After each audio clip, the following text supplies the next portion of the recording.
again, it's Elizabeth here and welcome back to my channel. Today I want to share with you some ideas I had for making festive gift boxes or festive cards, and I began with a simple stamp and die jar set from Lisa Horton Crafts.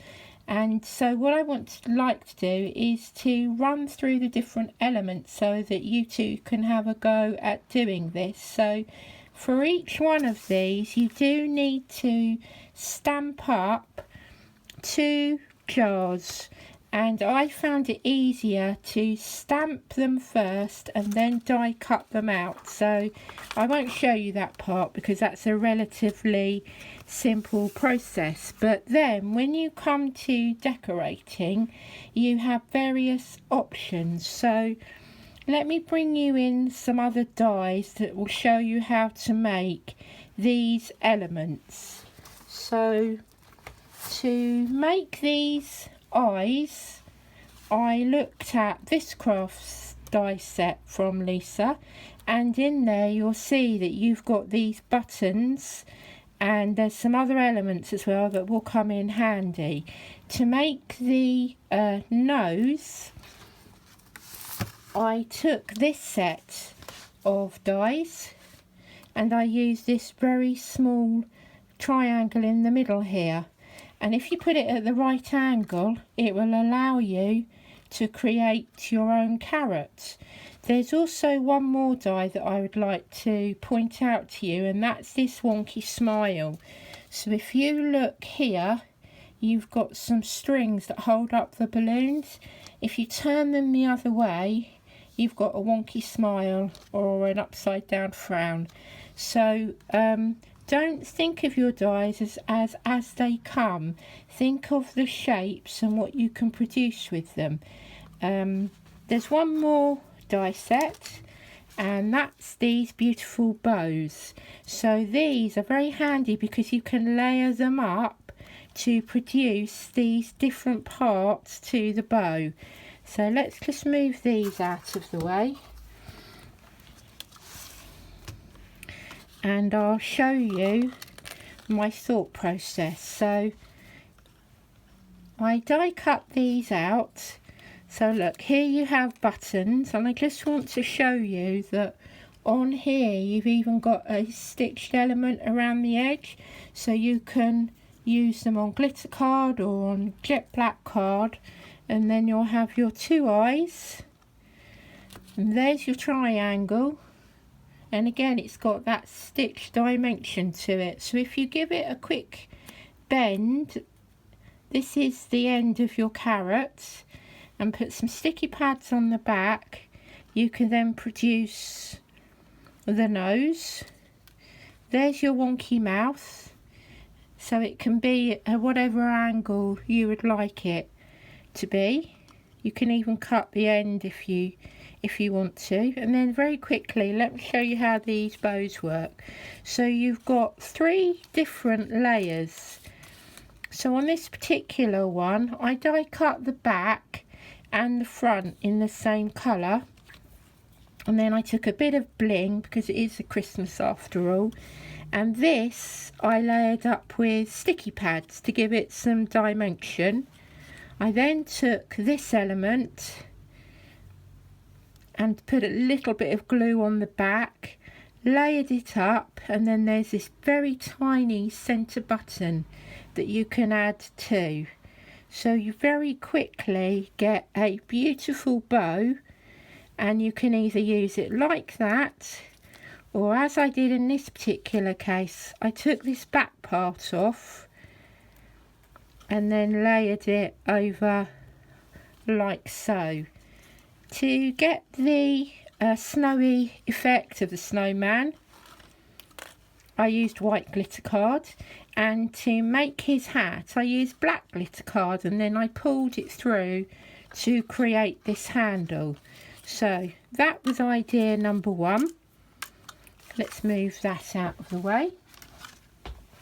And so I was enjoying this process, so then I carried on and I thought, right, what else can I do to make some unique festive boxes?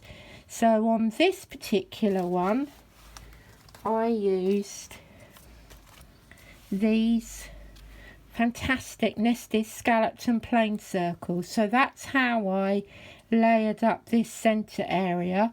You'll remember the button from the snowman's eyes. And then here's our heart. And I also used these flowers. If you want to know about the paper, that is the polka dot paper that Lisa brought out earlier in the year. But it's up to you to use whatever design you like. So stamp out your jar, add your little box that I'll show you how to make later. And then you can just have a play and make yourself a pretty little sort of bar humbug. Because I thought the reason that I've made these quite shallow is that I'm going to put jars in here, and they can either have a candle in them or a tea light, or on this particular one I'm going to put some sweets in it, which is why I've put the bar humbug. So a little button, a little ribbon, and then you've got yourself another pretty little box. So let's move these ones out of the way, and I'll keep going because I've got quite a few to show you. Then we moved on to this sweet treats one. So again, I used the polka dot paper, and then this time I imagined that I had some cookies, you know, like at Christmas when you cut out your star cookies. So I used the bigger star die in this really versatile. You can see just how essential, this die set is, because look, all these different elements. You've got these solid stars, and then you've got the stars that cut the edge. But I cut the two solid stars, so one in craft card and one in pink glitter card, because I was imagining that was my icing on the top. Plenty of those to fill the jar, and then a naughty or nice tag. My buttons come back again, and this time I edged the top of the jar with some twine.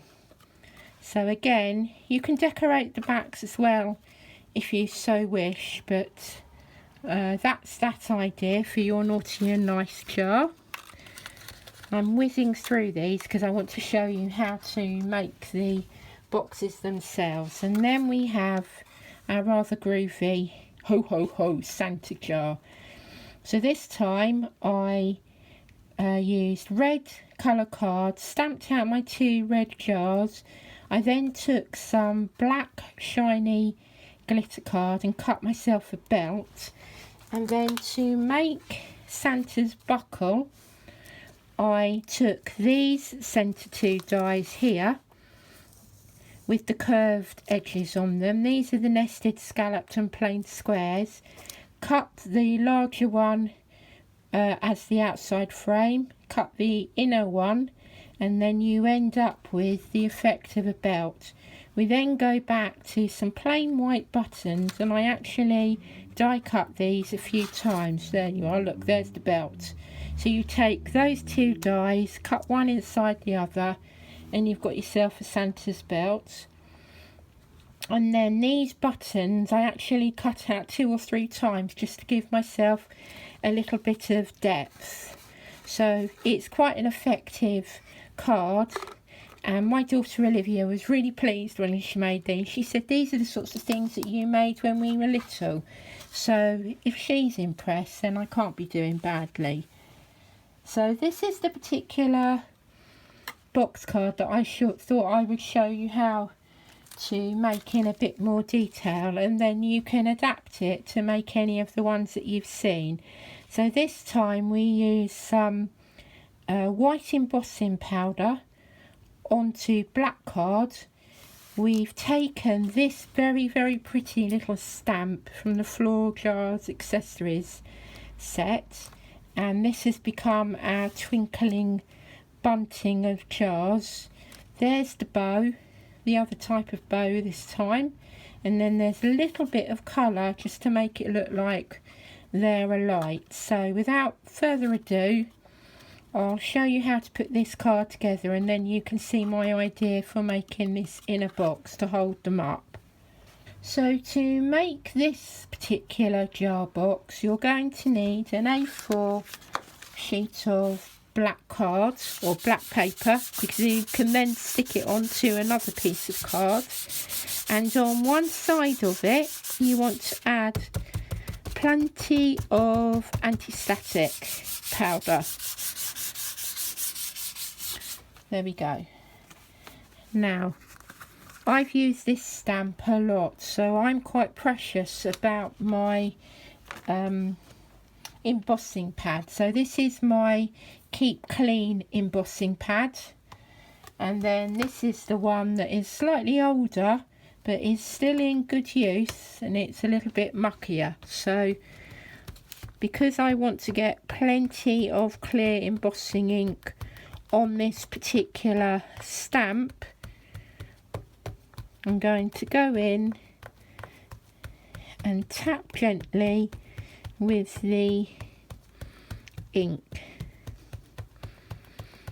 You can use your stamp platform for this, but I'm quite confident with this particular stamp, because there's not too much detail, that I will be able to get the good impression that I need. So I've got a narrow stamping block from Lisa Horton, and it just about fits, but you use your block or your stamping platform, it's your choice. I should also mention that underneath my work desk here I've got a couple of craft mats, and those sorts of things will help you to get a good impression. And you will also see that I'm in no hurry to lift up the stamp.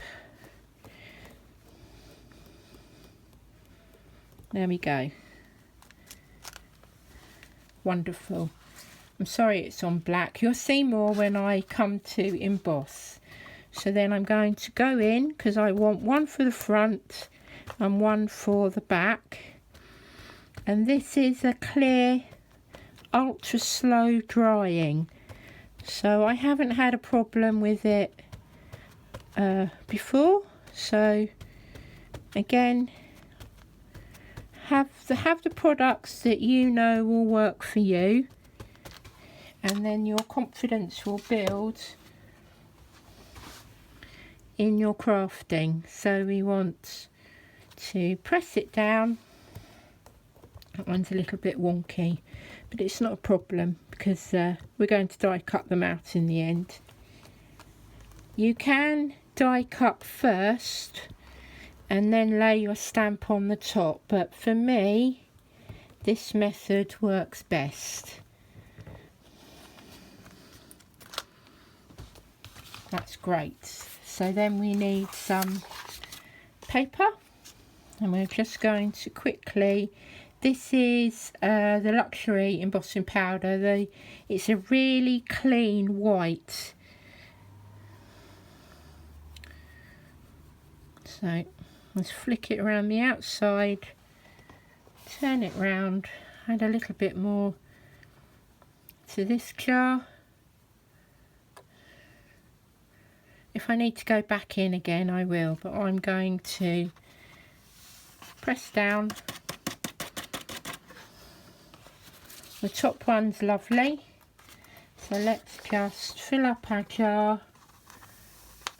Let's get that embossing powder back in.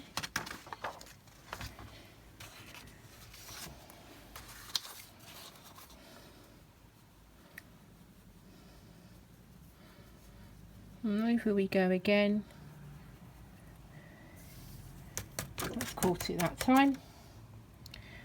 That one there.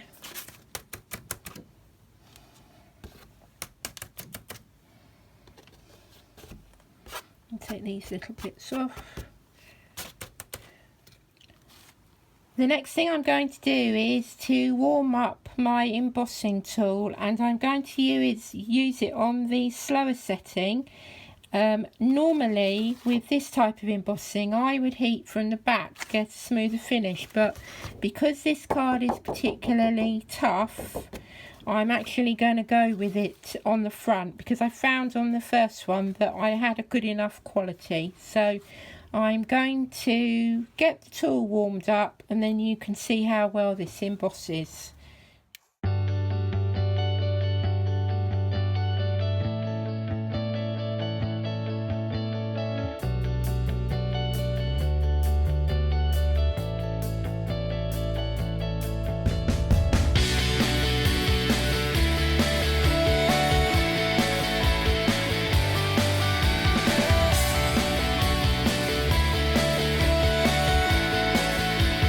Now we have heat embossed our main jar, we can then add the smaller jars. So again, we're going to use the embossing ink, and you can either stamp 2 sections across the main jar or centralise it, and I'll show you a little way to add the extra string at the 2 sides. So again, all I'm doing is embossing, adding my powder and then heating it up.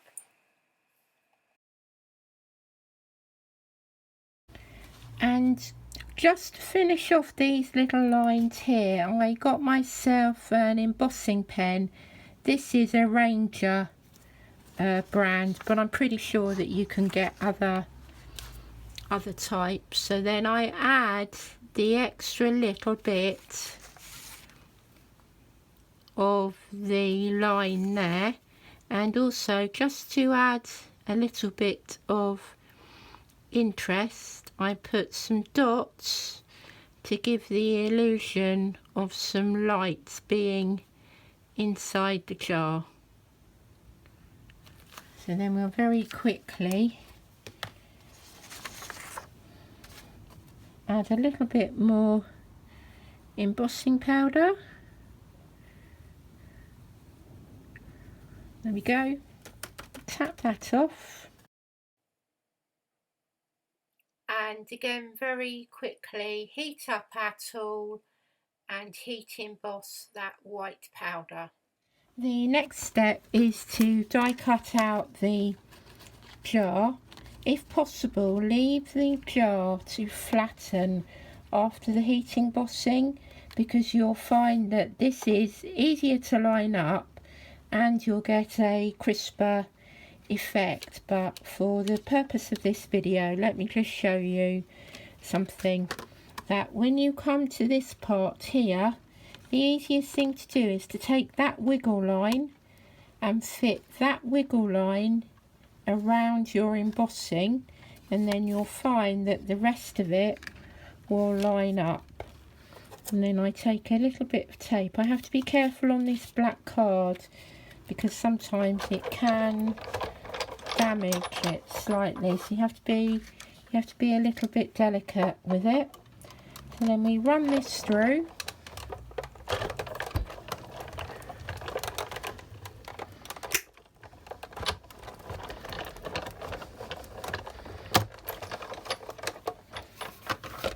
And then we have our, very quickly, that's good, that washi tape was a little bit older so it worked. And then we have our jar. So I'll continue and I'll cut out the second jar.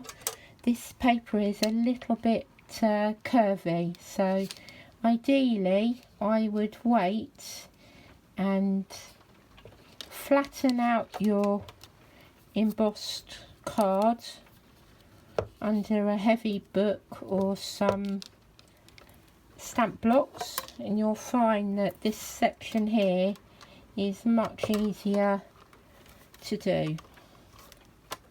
Let's run this through quickly.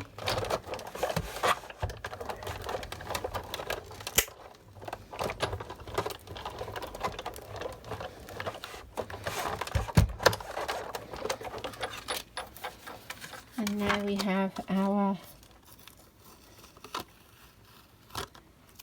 2 jars. The thing I want to show you,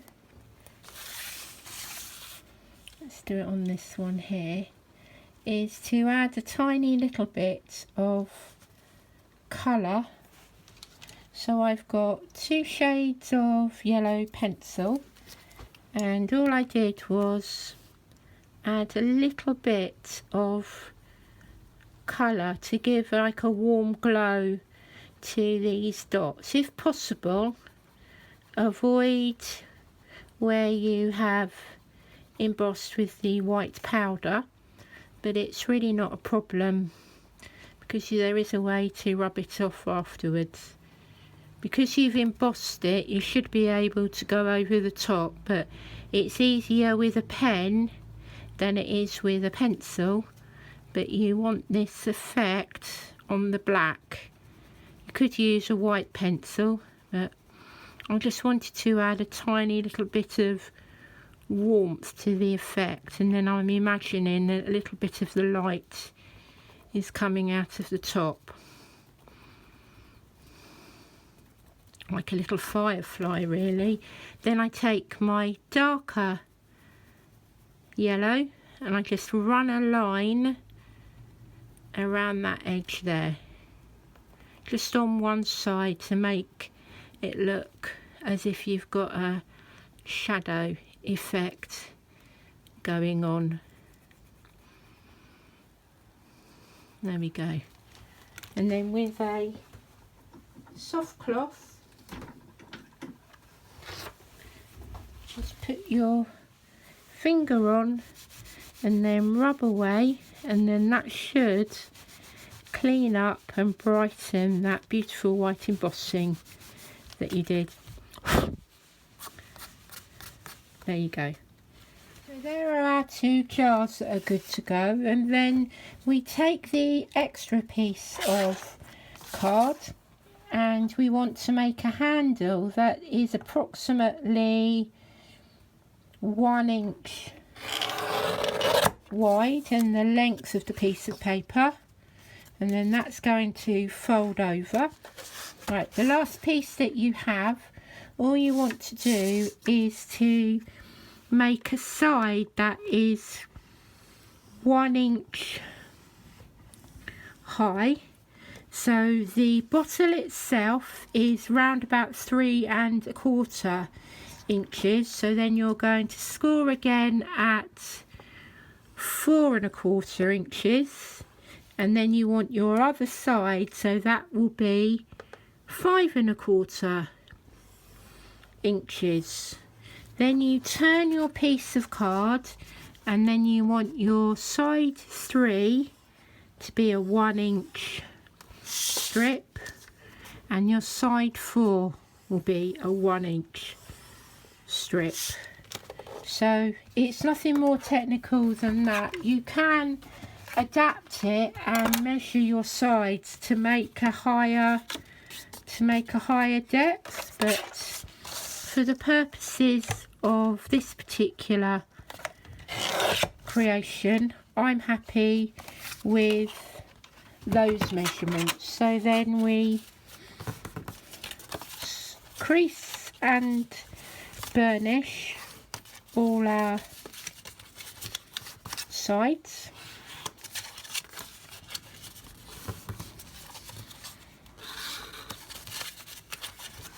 There we go. And then you want to cut into these 2,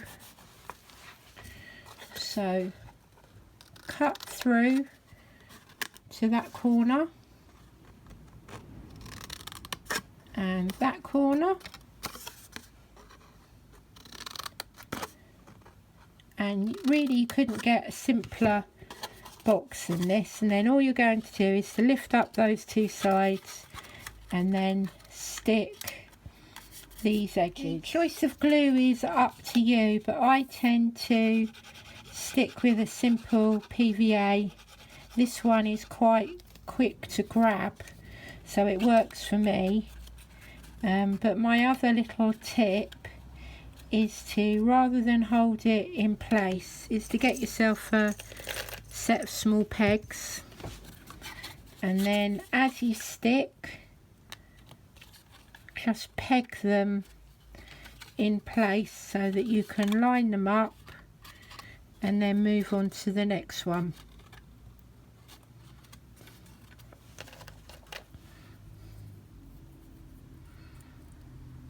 There we go.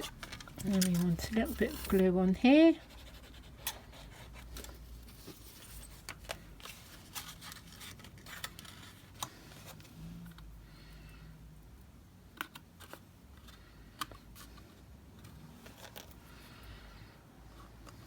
There we go. And it won't take a moment, and then that will set. And then all you're going to do is to stick the jars onto either side so that this base part here sticks onto the base of the card box. So again, I tend to play it by eye. So I've made quite a few of these now, and then I hold it on, and then I make sure that it's lined up at the bottom by holding it down. Then I smear away, because this is clear drying glue. And then there we go. And then we take this one here,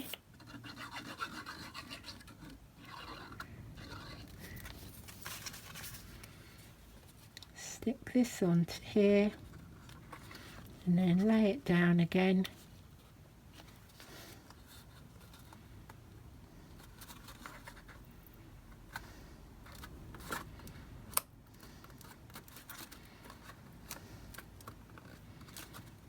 Like so.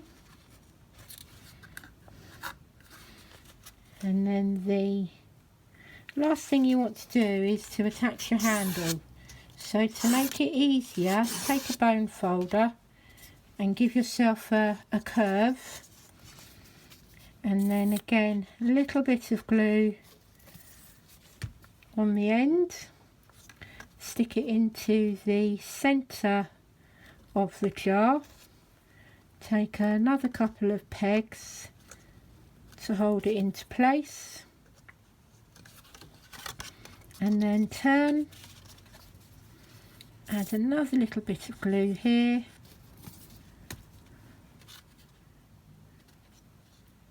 and then you can almost line it up by eye just to see where the curve is.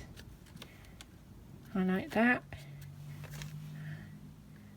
And then you can leave all those elements to dry while you move on and you make your bow or your other embellishment. So you'll remember on this particular one I made another bow from the bow die set, and I also added a sentiment or two, and essentially that is your little lantern box card. I'll leave that one to dry, and then I'll bring in the others as a reminder as to how effective these simple little jar boxes can look. So as I say, you can adapt them to your own designs. Let's move this so we can get these in as well. I really hope that you enjoy making them. Please do leave a comment below and let me know how you get on, and if you want to share them with the Lisa Horton group, just head over to Facebook to Crafting with Lisa Horton, and I'll leave the link below for you, or indeed you can come and join my Facebook group, which is Creative Minds Kind Hearts, and I would love to see your versions of these cute little jar cards.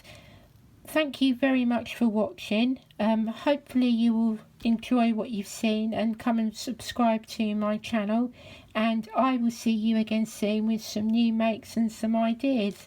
Bye for now.